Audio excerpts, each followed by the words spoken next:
Možná si myslíš, že tvoje značka je hlavně o tobě, o tvým příběhu, snech a vizích. Ale víš co? Právě tohle je nejčastější past, do který padá většina malých značek. Lidi se neptají, jak jsi začal nebo proč tě to baví. Chtějí vědět, co z toho budou mít oni, jak jim to usnadní život nebo co jim to přinese. Zkus se na to podívat jejich očima. Co cítí, když narazí na tvoje logo, tvoje slova, tvoje barvy. Jestli mluvíš jen o sobě, utíkají dál, protože v tom nevidí místo pro sebe, pro svoje potřeby a touhy. Ta změna je jednoduchá, ale úplně zásadní. Přestaň se ptát, co chceš říct ty, a začni se ptát, co potřebují slyšet oni.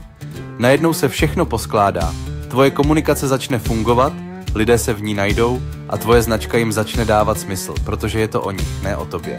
Přiznám se, i já jsem tohle dlouho ignoroval, dokud mi nedošlo, že značka je jako večírek. Pokud hosté nemají pocit, že jsou vítaní, prostě odejdou. V Descodino na tohle nikdy nezapomínáme, protože právě tenhle úhel pohledu dělá z obyčejné značky něco, co lidi opravdu chtějí a co je přitahuje. Mrkni do popisku, hoď follow a když tě to zaujalo, klidně tam nech like.